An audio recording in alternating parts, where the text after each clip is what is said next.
1 week from today, the country will have the single biggest day of voting since this pandemic began. 7 states and Washington, D.C. will hold primary elections. Many of those states have changed how residents can vote with an eye on safety. These primaries may serve as dry runs of sorts for November, when, regardless of whether coronavirus comes back or not, voters across the country will decide who the next president will be.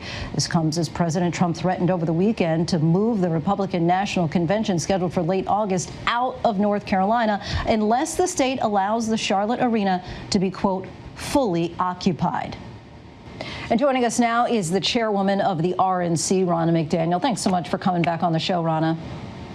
Thanks for having me. Great to be with you. So let's start off with the latest on the 2020 Republican convention. The North Carolina Department of Health today sent a letter to the RNC requesting a written plan to prepare for several scenarios. Just a short time ago, the governor of North Carolina said that he's prioritizing public health over politics. Is the plan right now to have a fully attended convention in Charlotte? And do you have the backup scenarios that keep the convention in North Carolina? So we've spoken with the governor and the mayor. We, of course, want to have the convention in Charlotte. We are looking for guidance as to how many people can gather in one place. Right now, it's 25 people. Of course, that's not what we contracted for. So we're working together. We're putting forward a plan for them, a health plan that we think is very reasonable, and we're hoping we can make it happen. Well, there hasn't been anything, as you know, close to a gathering of Americans that would fill an arena since the pandemic hit in around mid-March. So what contingencies are being made to ensure the safety of convention goers? Right now, under CDC guidelines, it would not be recommended for any state to host a gathering of thousands of people. So it's temperature checks, things like testing. We're looking at everything to make sure that we keep the attendees safe, as well as the people of Charlotte. And we're working with the governor and the mayor. Obviously, this is 3 months from now at the end of August. And there are states that are opening up and allowing these types of gatherings to happen. So we're hopeful that Charlotte will work with us and the governor will work with us, and then we'll be able to have our convention there.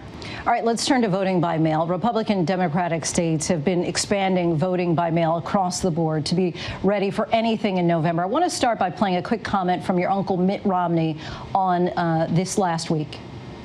It works very well, yeah. Our vote by mail system works very well in Utah. Do mail-in voting systems work and work well, in your opinion?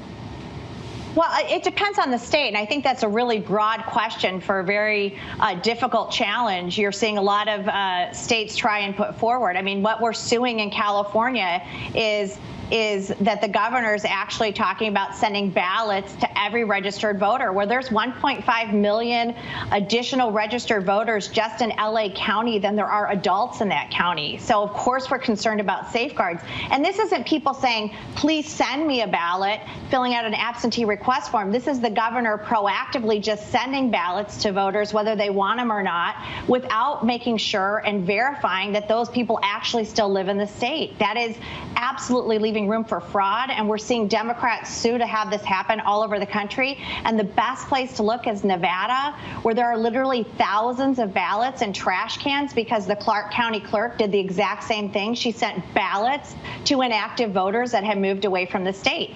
This is not good for our democracy, and this is why the RNC is getting involved. And we launched the Protect the Vote website for that, protectthevote.com, so voters understand why we are pushing back on Democrats sending ballots, not even absentee request forms, ballots directly to voters who are no longer on the voter rolls. So take a look at this message from Pennsylvania Trump Victory, a joint effort between the RNC and Trump campaign, which tweeted, "Don't want to stand in line at the polls? Pennsylvanians now have the ability to vote by no excuse mail-in ballot. Use the link below to request your mail-in ballot." So how do you defend the president's claims of fraud by mail when his own campaign is pushing supporters to request mail-in ballots?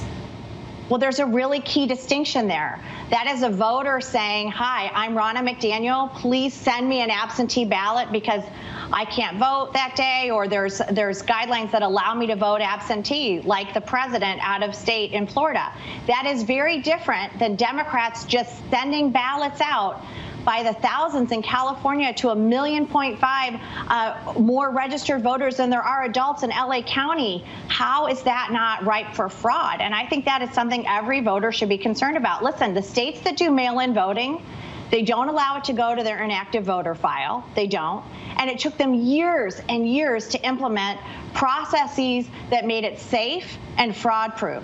You can't just upend an election in 5 months and expect the whole country to be able to go to mail voting and have those safeguards in place. Plus, Democrats are suing to get rid of safeguards like signature verification and voter ID that would additionally ensure election integrity. So the CDC's guidelines are to, quote, encourage mail-in methods of voting if allowed in the jurisdiction. This morning, the president tweeted, mailboxes will be robbed, ballots will be forged and even illegally printed out and fraudulently signed if states increase mail-in voting. So does the RNC agree with the president or the CDC here?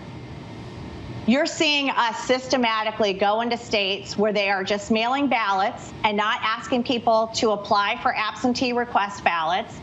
Every state has their guidelines. It's very specific to the states. But what we just saw in Nevada with thousands of ballots, literally in trash cans, not absentee request forms, live ballots, should frighten every American. And there is absolutely room for fraud in that. And we want to make sure in this time of uncertainty, every American is able to vote safely, but we cannot derail the safeguards that ensure election integrity. And having governors sending ballots to inactive voters that have moved away or passed away does not ensure election integrity. But let's just go back to California for a second, because that state says that it has a vigorous vetting system and that each ballot has a barcode to scan, and vote-by-mail ballots require signature matching. So when the one received doesn't match the one on file, county registrars then contact the voter to give them a chance to correct it. Is that not sufficient? Well, they have not said that they are not sending to their inactive voter file. They have said all registered voters. They have not cleaned up their voter rolls. And why not?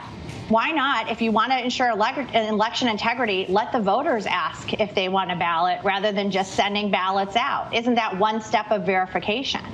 So I think that there are a lot of things that are being pushed that have nothing to do with election integrity. And you know what's interesting about California is we just had a special election there where the governor did all mail-in voting and the Republican was winning, Mike Garcia. And then the last weekend, he decided to open up in-person voting because his candidate was behind. So we are seeing Democrats show a lot of hypocrisy in why they're pushing these changes all the way to November when we're in May. And we saw in California alone, they pushed ballot harvesting, which I think is very dangerous, to go door to door and be touching people and touching ballots. And then they opened up in-person voting in this special election.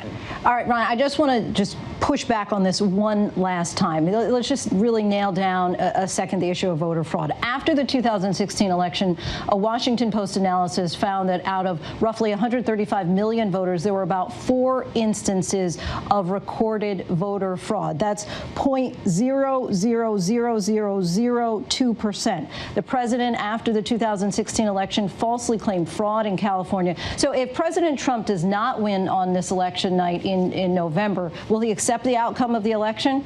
Oh, I'm not going to get into hypotheticals. I fully expect the president to win. But I also expect Democrat leaders to put safeguards in place that ensure election integrity. And flooding LA County with 1.5 million more ballots than there are voters and adults in the county should deeply concern any American. And just my last question. So Wisconsin officials said that at least 71 cases of COVID-19 are associated with people who actually went to the polls in person after last month's primary. So what do you say to a voter who's worried about casting a ballot in person in November? Well, every state has a mechanism for absentee voting. So work with your state officials, and we're not getting involved in states who have specific requirements for absentee voting. And every state does that because they do it for their military men and women, and they allow that to happen in a safe way that's been vetted. But what you are seeing from Democrats, which again highlights the hypocrisy, is in Nevada, they're suing for more in-person voting. And they're suing for ballot harvesting, which is literally strangers going door to door to door to collect ballots. So this has nothing to do with safety. This has nothing to do with coronavirus. coronavirus. These are Democrats literally systematically trying to remove safeguards to our election, and we're fighting it every step of the way. They have filed lawsuits in 12 different states, and the RNC is intervening because we want to maintain election integrity during this very uncertain time for our country. Ronna McDaniel, thank you so much for your time. We appreciate you coming on. Thank you for having me. Hi, everyone. George Stephanopoulos here. Thanks for checking out the ABC News YouTube channel. If you'd like to get more videos, show highlights, and watch live event coverage, click on the right over here to subscribe to our channel. And don't forget to download the ABC News app for breaking news alerts. Thanks for watching.